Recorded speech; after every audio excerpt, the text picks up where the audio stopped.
Our Heroes, a look at the history of the military in Presque Isle. I'm Sean Cunningham. I'm here at the Fairmount Cemetery in Presque Isle. Let's learn why this place is so dear to so many families of veterans. Established by local businessmen in 1864 and located south of Presque Isle, the Fairmount Cemetery overlooks the University of Maine at Presque Isle's campus. It is the largest cemetery in northern Maine and encompasses more than 30 acres of beautiful rolling land. It is the home to more than 6,000 burials. Of this number, more than 700 were veterans dating as far back as the Civil War, attracting thousands of visitors and tourists and family members from local and far away every year. The cemetery is an important piece of Aroostook County history. The cemetery is well maintained and managed by the Fairmount Cemetery Association. Now let's talk to Karen Worcester, the CEO of Wreaths across America, and learn how they honor veterans all year long. But before we land into the new year, we're gearing up for what will be your busy season. Tell us about the success of Wreaths across America this year and what you guys are expecting for the holiday season. Well, the success of Wreaths across America is very heartening, especially while we're coming into an election and people can't agree on anything. What they can agree on in this country is the importance of honoring our veterans. And it is because of the volunteerism, the spirit of the American people that Wreaths Across America grows. You know, we started as just an idea of a family saying thank you. And literally when people found out what we were doing, they came to us.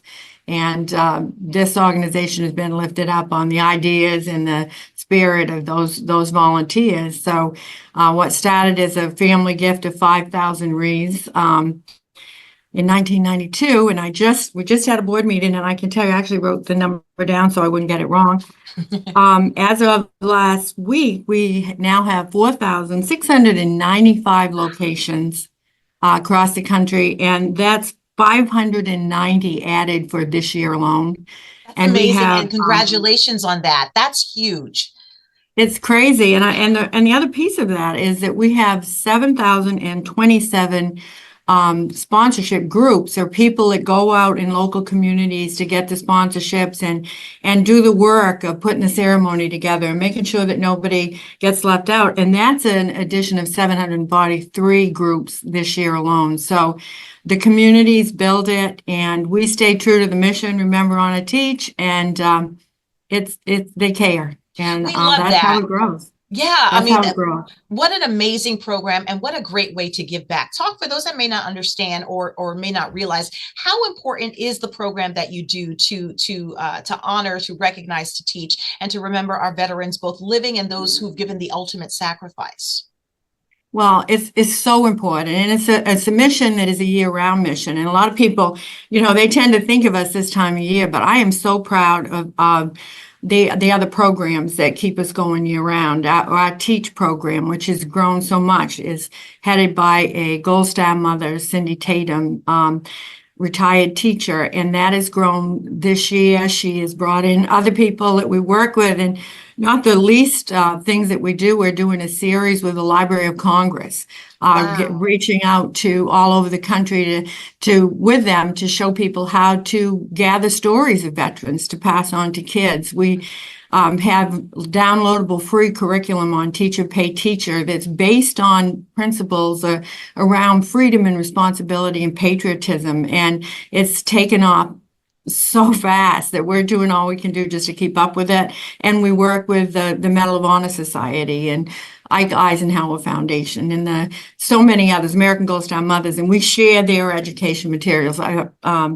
American Legion Auxiliary, we share their materials. So working together, we have a mobile education exhibit which travels all over the country. One of our partners for that has been the 50th commemorative of the Vietnam War, where we pin and welcome home veterans all over the country and talk about it. And our radio station has had 2 shout outs from the VA just recently. We have 75 veteran-centric podcasts where we bring to the communities and the country places where all aspects of the military community and their families can get the help that they need. So working with other organizations. And we believe strongly that a rising tide floats all boats. all those 75, most of them participate in what we call our $5 back program. A lot of people don't know about this, that if they are a sponsorship group and they go out and get a re-sponsorship in their community, $5 of that sponsorship goes back to their 501c3, their VSO. Wow.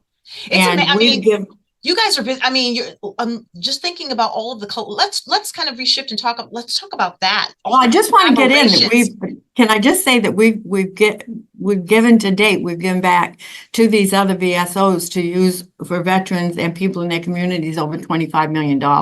And all these programs you can find on the website. And that gets me a little excited, sorry. No, that's more than enough reason to be excited. But let's talk about those collaborations, all the collaborations you've just mentioned. How amazing is that?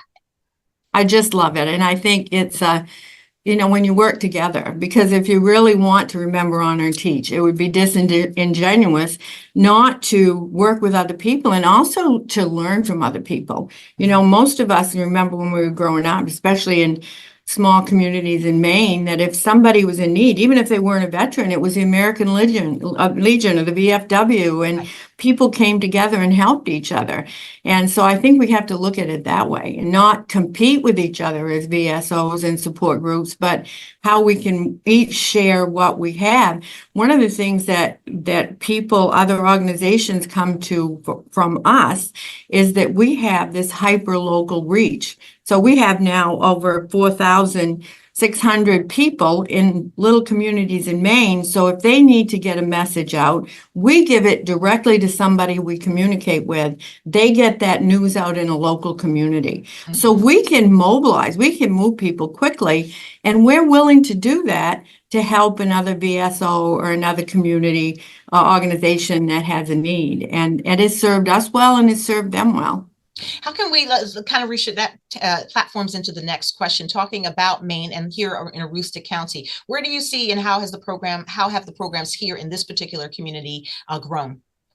Well, it's surprising. I think they've done a great job. I think 3 cemeteries that I can think of, but I know there's a lot of people that are working together. On a Flight works on some of those cemeteries up there in the county. I think CAP and high schools, and I know the Maine Agri women used to work I haven't talked to my friends up there. I'm Maine Agri women, so I haven't talked to them in a little bit, but everybody comes together. And what I love about Wreaths Across America, it's a national program, but it's very personal because it's those people in the local communities that want to make sure that a wreath goes on the grave and that the name is spoken out loud, and that the local kids are taken out into those cemeteries to learn a bit about their history. So I'm really proud of those communities. But I will say this, it doesn't have to be a state or national cemetery. So anybody that's listening that wants to see their cemetery in Maine honored, they can go online and sign up on wreathsacrossamerica.org. And even if they think it's too late to get sponsorships this year,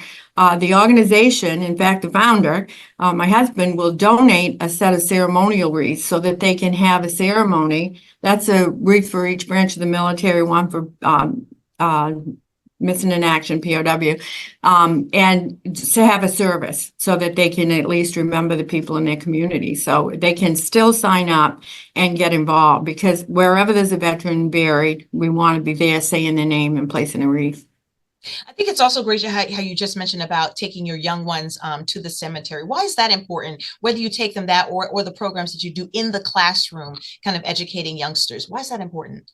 Well, I think, people will usually ask me, well, why is it important to take care of veterans? And that's the obvious. We need to remember what they've done, and we need to meet their needs, because so many, and not just elderly veterans, people, younger veterans who might be suffering from injuries or PTSD. And that's important as a community that we do that. The less than 1% now take care of the 99%.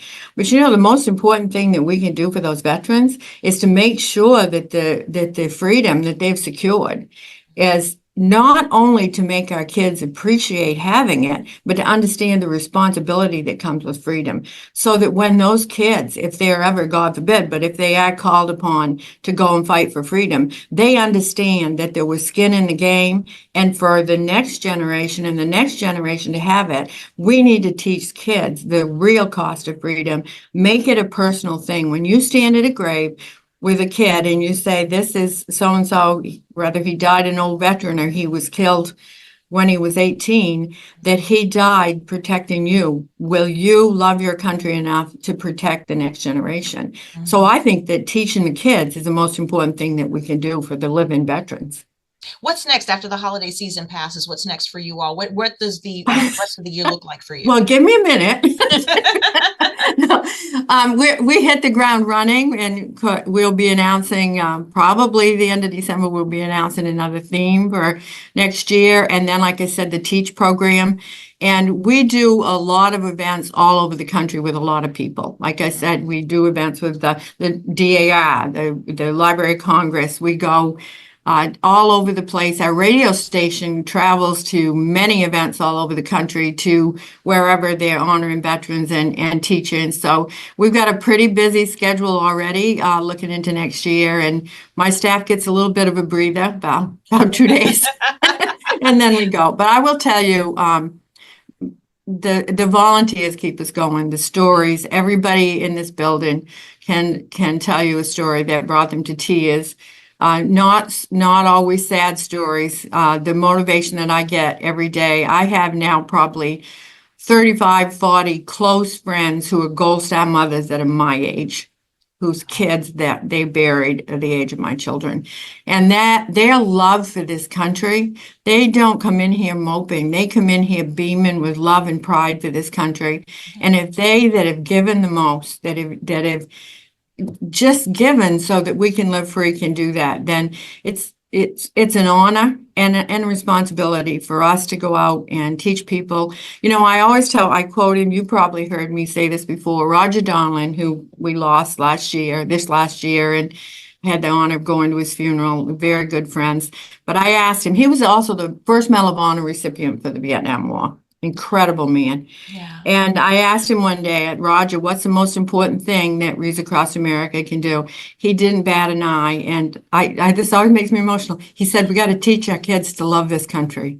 Yeah. And get them anywhere you can, where they're with these families, where they're with veterans, where they're with, Medal of Honor recipients, with anybody that served, anybody and teach them, instill in them a willingness to serve themselves. Because the people who serve other people, whether it's here or serving for another cause, they tend to be the people who are the happiest and most centered. So find a spirit to serve and let's get it done. Yeah.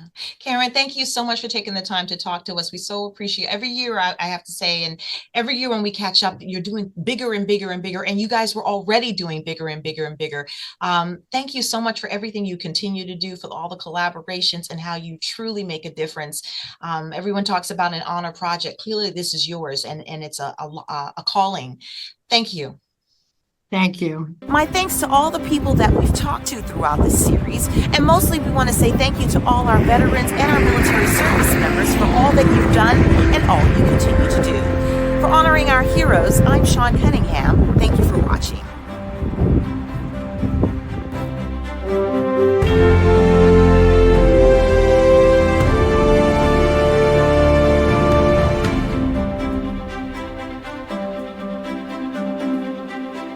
Thank you.